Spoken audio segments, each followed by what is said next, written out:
warahmatullahi wabarakatuh. Perkenalkan, nama saya Asyari Nurul Fajri, NIM 19030034 dari Prodi D3 Teknik Pengolahan Migas STT Migas Balikpapan.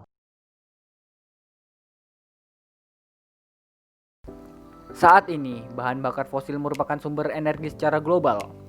Namun, persediaan energi fosil seperti minyak, gas, dan batu bara di Indonesia yang selama ini digunakan semakin menipis. Indonesia sedang mengalami krisis energi dan terpaksa harus impor BBM dari negara asing. Padahal Indonesia merupakan salah satu negara penghasil minyak bumi di dunia. Oleh karena itu, untuk mengatasi permasalahan ini, diperlukan usaha-usaha untuk mencari bahan energi terbarukan.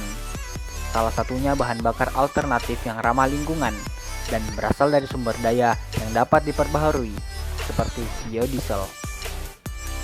Biodiesel adalah bahan bakar minyak atau BBM yang dibuat dari bahan nabati berupa lemak atau minyak untuk digunakan mesin genset atau diesel dan mobil atau otomotif lainnya. Biodiesel termasuk bahan bakar energi yang dapat diperbaharui karena dapat ditanam pada area kehutanan, pertanian, lahan rakyat, dan lain-lain. Beberapa hasil pertanian mengandung minyak seperti minyak sawit dan minyak biji pagar atau minyak jarak pagar juga dapat dimanfaatkan sebagai biodiesel.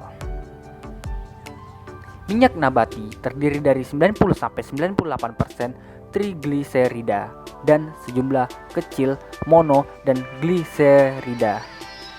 Minyak nabati mempunyai viskositas 20 kali lebih tinggi daripada viskositas bahan bakar diesel fosil. Untuk pembuatan biodiesel dari biji jarak pagar terdapat 3 tahapan. Yang pertama, pengambilan minyak. Tahapan selanjutnya yaitu proses esterifikasi, dan tahap ketiga yaitu proses transesterifikasi.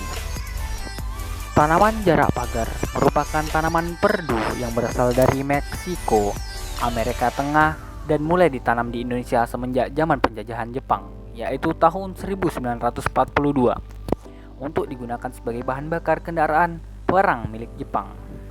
Klasifikasi botani tanaman jarak pagar adalah sebagai berikut: Kingdom plantae, divisi Magnoliophyta, kelas Magnoliopsida, ordo Euphorbiales, famili Euphorbiaceae, genus Jatropha, spesies Jatropha curcas Linn. Jarak pagar dapat tumbuh pada ketinggian 0-1700 meter di atas permukaan laut atau MDPL dengan curah hujan 200-2000 mm per tahun. Suhu 11-38 derajat Celcius. Kemudian, minyak nabati atau minyak sayur termasuk dalam golongan lipid yang dihasilkan dari tumbuh-tumbuhan, walaupun kebanyakan bagian dari tanaman-tanaman dapat menghasilkan minyak, tetapi biji-bijian merupakan sumber yang utama. Minyak sayuran dapat digunakan baik untuk keperluan memasak maupun untuk keperluan industri.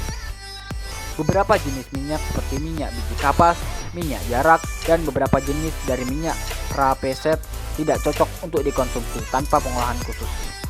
Seperti halnya semua lemak, minyak sayur merupakan senyawa ester dari gliserin dan campuran dari beberapa jenis asam lemak. Tidak larut dalam air tetapi larut dalam pelarut organik. Minyak yang dihasilkan dari tanaman telah banyak digunakan untuk berbagai keperluan untuk waktu yang lama. Minyak nabati ataupun minyak sayur dapat dibedakan berdasarkan karakteristik sifat fisika dan kimia. Yang pertama, ada sifat kimia, yaitu dari warna. Kemudian ada odor dan flavor atau bau. Kemudian ada kelarutan, ada titik cair dan polimoripsin, atau ada titik didih, titik lunak, slipping point, shoot melting point, bobot jenis, titik asap, titik nyala, dan titik api, dan terakhir titik kekeruhan. Sifat kimianya sendiri, yang pertama ada hidrolisa, ada oksidasi, ada hidrogenasi, ada esterifikasi. Bahan bakar fosil adalah suatu materi ataupun yang bisa diubah menjadi energi. Biasanya bahan bakar mengandung energi panas yang dapat dilepaskan dan dimanipulasi. Kemudian ada pengertian dari biodiesel yaitu pertama, nama biodiesel telah disetujui oleh Department of Energy atau DOE, Environmental Protection Agency atau EPA. Biodiesel merupakan bahan bakar alternatif yang menjanjikan yang dapat diperoleh dari minyak tumbuhan, lemak binatang atau minyak bekas melalui esterifikasi dengan alkohol. Keunggulan biodiesel yaitu biodiesel adalah bahan bakar yang dapat terurai dan hampir tidak mengandung sulfur. Biodiesel terdiri dari metil atau etil ester. Untuk pengertian reaksi esterifikasi, yaitu reaksi antara asam lemak bebas dengan alkohol sehingga membentuk ester dan melepaskan molekul air. Reaksi ini dapat terjadi dengan bantuan katalis asam seperti H2SO4 atau HCl. Yang terakhir adalah pengertian dari reaksi transesterifikasi, yaitu transesterifikasi juga disebut alkoholis, berarti mengambil molekul trigliserida atau kompleks asam lemak atau menetralisir asam lemak bebas, menghilangkan gliserol dan membentuk alkyl ester.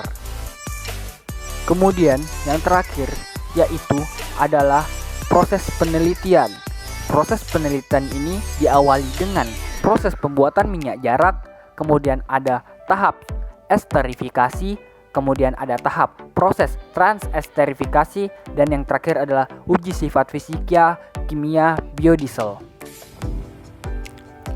Proses pembuatan minyak jarak sendiri yang pertama itu melakukan pembersihan kulit luar atau membersihkan biji jarak, kemudian dimasak dan dipres sehingga keluar minyak biji jarak. Selanjutnya yaitu proses esterifikasi dan proses transesterifikasi dengan melakukan pencampuran, yaitu pencampuran beberapa katalis asam. Selanjutnya terakhir yaitu transesterifikasi, di mana di sini juga disebut alkoholis, yaitu menghilangkan atau mengambil molekul trigliserida atau kompleks asam lemak, menetralisir asam lemak bebas dan menghilangkan gliserol.